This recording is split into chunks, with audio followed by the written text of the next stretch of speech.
네, 안녕하세요. 이용수입니다. 자, 2월 17일 HLB의 모습을 좀 확인하도록 하겠습니다. 지금 먼저 저는 이 수급에 대해서 먼저 말씀을 드리고 싶습니다. 일단 수급의 모습을 한번 이렇게 보시면, 아이고, 잠시만요. 지금 개인의 이 수급을 좀 이렇게 좀 볼게요. 개인의 수급을 좀 확인을 해 볼 필요가 있는 게 뭐냐면 위치상을 좀 보겠습니다. 이렇게 자, 네, 여기도 좀 이렇게 보고요. 여기도 이렇게 보고 뭐 차트를 보면 좀 더 빠른 이해가 되실 수 있지만 이 수량을 좀 보기 위해서 제가 이렇게 말씀을 드려 보려고 합니다. 자, 여기에서 어떤 것을 혹시 좀 확인이 되셨는지 혹시 되셨습니까? 확인이 여기 보면 자, 여기 많이 들어왔을 때 이 단가를 좀 이렇게 한번 봐주셨으면 좋겠습니다. 매도를 계속했을 때의 단가, 그 다음에 매수를 들어왔을 때 단가, 또 여기도 보시면 여기도 보시고 여기를 이렇게 보시면 그 다음에 또 이렇게 가격이 좀 낮아지면 어떻게 매도 또 가격이 높아지기 시작을 하니까 네, 이렇게 매수세가 물론 여기 매도지만 그래도 매도량은 많지 않고 보유하고 있다가 살짝 떨어지는 것 같으니까 또 엄청나게 또 많이 이렇게 들어오는 것. 매도의 횟수, 그러니까 매도하는 이 위치의 이 평단가보다는 매수하는 이 위치의 평단가가 훨씬 높다라는 것을 알 수가 있습니다. 자, 이제 차트를 보면서 좀 말씀을 드리겠습니다. 제가 이제 그때 분봉에서 제가 한 2개월 전부터 말씀을 드리는 게 있습니다. 자, 2개월치의 뭐 분봉이 나오진 않지만 30분봉에서 볼게요. 30분봉에서 보면 제가 이런 말씀을 자주 했습니다. 매 영상마다 말씀드렸던 게 뭐냐면 매수할 때는 음봉에서 해야 된다. 그러니까 빠졌을 때 해야지 올라가는 과정에서는 절대 하지 마셔라라고 제가 말씀드렸으니까 물리더라도 이런 데서 물리고 자 이렇게 보겠습니다. 여기 이런 식으로 이렇게 물리더라도 이렇게 자 그런데 지금 이게 아니고 제가 이 전에 지금 수급을 보여드린 이유가 뭐냐면 낮은 가격에서 어떻게 매수가 아니라 매도를 했다는 거죠. 제가 이 얘기를 계속 강조했던 부분이 개인들의 특징이 그래요. 개인들이 하락을 할 땐 두려워서 매도를 하고 매수를 못 합니다. 하지만 올라갈 때마다 매수를 하게 됩니다. 이래서 개인 투자자분들이 제가 그래서 이 HLB로 분석을 할 때 HLB가 급등, 그러니까 상승하느냐 하락을 하느냐 그것만 기다리고 계시고 그것만 듣기를 원하시는 분들은 제 영상 볼 필요 없다. 그리고 그렇게 매매를 하셔서 물론 수익을 보실 수도 있지만 주식을 꾸준히 하기 위해서는 아무 도움이 안 된다. 라는 것을 제가 이제 계속 강조를 하고 있습니다. 이렇게 얘기하면 제가 뭐 상당히 주식을 잘하거나 많이 뭐 해본 사람처럼 좀 기분 나쁘게 들릴 수도 있지만 너무 그냥 상승이냐 하락 이거 답은 모른다라고 계속 말씀 이것 때문에 이렇게 고생하고 있지 않습니까? 다 오른다라고 해서 쫓아가고 오른다는 사람 얘기 듣고 쫓아가서 결론은 이 사단이 난 거 아닙니까? 그런데도 지금도 그렇게 확답을 받으려고 하시는 분들이 많습니다. 자, 그러면 개인들이 실제로 매수한 데는 어디냐? 여기에 이렇게 이런 식으로 자, 이렇게 된다는 거죠. 그러면 여기에서 이제 자, 이 중간은 이렇게 그냥 대충 이렇게 보겠습니다. 이런 식으로 본다라고 하면 여기에 대한 이 평단가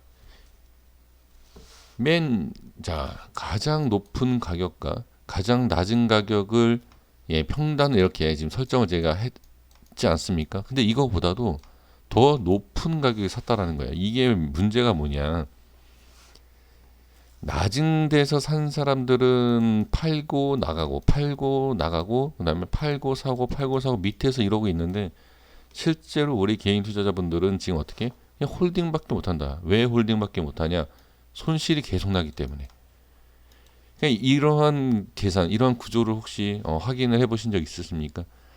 그러니까 전혀 이러한 것을 생각 안 하시고 그냥 여기에서 한번 올라가겠지, 올라가겠지, 올라가겠지. 평단가 낮추고 이렇게 그냥 무조건 평단가만 낮추면 되는 게 아니라 지금 사실상 이게 평단가 낮춘다 해도 지금 이 10만 원 미만인데 평단가가 얼마? 자, 14만 원, 13만 원 밑에이신 분이 얼마나 되시니까 높은 가격에서 매수하신 다음에 물타기를 했을 때 14만 원, 13만 원 밑에 갖고 계신 분들 제가 봤을 때 많지는 않을 것 같습니다. 이 물타기에 대해서 정확하게 알 수는 없지만 어느 정도 빠졌을 때 물타기를 해야 된다라는 기본적인 내용은 좀 알고 가셔야 되는 게 맞아요. 그래서 그 위치가 안 왔기 때문에 제가 물타기를 무조건 하지 말아야 된다. 상승하면 그냥 상승하는 대로 보유하고 계신 종목을 처리를 해야 된다. 물타기에 대해서 매수를 말씀 안 드리는 이유가 이거예요. 왜냐하면 지금 보면 이 HLB가 이게 상당히 많이 빠졌다라고 지금 생각들을 하시는데 빠진 게 아니에요. 이거는 올라간 만큼에 비해서도 아직도 빠지려면 더 빠져야 된다. 저는 그렇게 보는 사람 중에 하나인데 물타기는 이런 데서 사셨잖아요. 그러니까 예를 들어서 제가 이제 물타기에 대해서 간단하게 말씀드리면 올라간 이런 데서 하는 게 아니에요.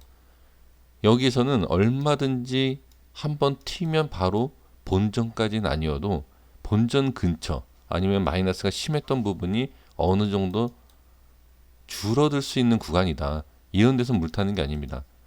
그러니까 사람들이 대부분 우리 투자자분도 이렇죠. 살짝 빠지면 물 타서 여기 올라오면 수익 보겠다. 이런 계산을 하기 때문에 계속 물을 탑니다. 하지만 세력이 바보가 아니죠. 절대 세력이 바보가 아닙니다. 세력이 있건 없건을 떠나서 얘네들이 이것을 알고 있는 개인 투자자의 기본적인 패턴을 알고 있는데 이걸 과연 이런 자리에서 물량을 또 받아주면서 그렇게 할까? 저는 그것은 아닌 것 같습니다. 그래서 일단은 지금 상태에서 그런 모습, 이 수급을 제가 이렇게 간단하게 딱 한번 봤을 때도 역시 개인들은 상승할 때마다 매수를 하고 있구나라는 것. 오늘 좀 빠지니까 또 매도가 조금 나오지 않습니까? 사실 이것도 그래. 지금 여기가 매도가 아니라 차라리 매수를 해야 된다. 차라리 매수. 그러니까 저는 매수를 말씀드리는 게 아니에요. 이걸 말씀드리는 거예요. 아직도 그러니까 제가 말씀을 드리면 꼭 듣고 싶은 얘기만 딱 집어서 야 이거 매도래, 매수래. 아주 단순하게만 생각을 하시는 부분이 너무 많은데 여기에서 매수하셔서 여기에서 매도를 할 것 같으면 여기에서 매수가 아니라 여기에서 매수를 해야 된다라는 거지 이 자리가 매수 자리라는 게 아니다라는 겁니다. 자 일단 이렇게 좀 말씀을 드리겠고요. 뭐 이해가 되신 분들 또 받아들여 주실 분들은 받아들여 주셨다라고 저는 그냥 생각을 하고요. 뭐 이해가 안 되셨고 받아들이지 못하겠다라고 하신 분들도 상당히 많을 거라고 생각합니다. 네, 그래서 그냥 이어서 제 말씀을 좀 드려보면 일단 중요한 자리는 일단 올려줬었어요. 오늘 보면 어제 이제 시간에 말씀드리지 않았습니까? 시간에는 분명히 10만 700원에 대한 부분을 안착을 했었다라고 보여졌는데 역시 제가 뭐라고 말씀드렸냐 시가를 봐야 된다. 시가를 봤는데 어떻게 밑에서 시작했죠. 그러면 밑에서 시작했을 때 양봉이 나왔어야 돼요. 근데 지금 올라갔다가 밀리는 것. 그러니까 쫓아가면 안 된다는 얘기죠. 확인을 해야 되는데 확인을 안 하고 위에서 또 쫓아간 그런 분도 계시지 않을까 싶습니다. 지금 이 5분 봉과 30분 봉에서 위치를 본다라고 하면 위에 저항이 상당히 좀 있는 편이고 그 다음에 상승을 하기에 충분히 조금만 거래량이 터져주고 매수가 좀 강했다라고 하면 올릴 수 있는 여기는 1억의 자유로운 공간입니다. 이 넓은 공간은 그런데도 불구하고 이렇게 해서 빠진다라고 보여진다라면 일단 올리기는 쉽지가 않구나라고 판단이 돼야 됩니다. 지금 이 자리에서 일단은 올렸다가 안착을 못하죠. 10만 700원에 대한 부분을 안착 못하고 다시 그냥 빠지는 것을 확인할 수 있어요. 그리고 나서 꼭 중요한 자리는 일단 이 분봉상에선 지지가 되고 있는 상황에서 지금 일봉상에서 다시 보면 아직까지는 뭐 문제가 되진 않다. 여기까지도 내려온 적이 두 번이나 있었기 때문에 지금은 문제가 되지 않는다. 다만 이런 자리, 자 제가 또 말씀드리는 게 지지와 저항 자리가 두들기고 있는 상황에서 제대로 두들기면서 돌파가 나오지 않으면 밀리게 될 것이고, 반대로 두들기다가 뚫고 올라가면 돌파가 나온다. 지지도 마찬가지로 반대로 보시면 되죠. 두들기는데 자 이걸 버티고 있다라고 하면 반등이 나올 수 있고, 두들기다가 무너지면 뚫고 내려간다라고 하면 하락이겠죠. 지금 그 상황 여기를 내려오면 당연히 좋지가 않겠죠. 바로 다시 올려주는 게 가장 좋지만 지금 그런 상황이 아니라 일단 다시 내려온다라고 하면 이 자리가 또 찍게 되지 않겠습니까? 그러면 이 자리를 또 세 번째로 이번에 찍는다라고 했을 때 여기에서 악재뿐만이 아니라 시장의 분위기, 시장에도 밀린다. 지금 시장은 그렇게 나쁜 것도 아니고 좋은 것도 아닌데도 불구하고 지금 HLB는 밀리고 있고, 이런 부분에서 자꾸 또 안 좋은 위치로 내려오고 있는 모습, 여기에서 밀린다라고 하면 뭐 이평선도 볼 수 있겠지만 지금 단순히 이평선을 본다라기보다도 주봉상의 위치를 보면 밑으로 좀 빠질 공간이 넓어요. 그렇기 때문에 그렇게 좋지가 않다라는 거죠. 그래서 지금은 가장 좋은 것은 지지를 해주는 것도 중요하고 지금 자리에서 반등이 나와서 안착을 시켜주는 게 좋습니다. 장기 이평선을 밑에 하나 깔아놓고 나머지 단기 이평선이 위에 있었을 때 끌어올리는 것은 상당히 쉽지는 않습니다. 이 모습이. 근데 여기에서 끌어올린 모습, 이것이 제가 봤을 때 올리지 못했던 원인 중에 하나가 될 수도 있고, 그리고 나서 다시 한번 밑으로 깔려서 이평선이 위에서 지금 있는 상태, 여기에서 반등이 바로 나와줘야 되는데 나오지 못한다라고 하면 당연히 하방으로 볼 수밖에 없다라는 그런 부분이죠. 그러니까 올라가지 못하니까 당연히 밀리는 거다. 이게 아니라 이평선뿐만이 아니라 이 이평선에 대한 부분과 이 저항에 대한 부분이 많다라는 거죠. 그냥 올라가지 못하면 당연히 떨어지는 거냐? 이게 아니에요. 예. 이런 내용이 아니라 올라가지 못하고 떨어지면은 왜 떨어지는지를 그것을 파악하고 알고 계셔야지만 다음 대응이 됩니다. 그래서 저는 이런 이 부분을 말씀을 드리고 설명드리는 게 이평선에 대한 부분과 그 다음에 이러한 저항이 될 수 있는 이러한 부분, 그래서 여기에서 제대로 돌파가 또 나오지 못한다라고 하면 더 힘들어질 수 있는 그런 모습이 나온다라는 거죠. 지금 주봉과 월봉상의 위치라든지 모습을 봤을 때, 자 월봉상에서는 뭐 지지를 받고 일단 한번 올라와 주지 않았습니까?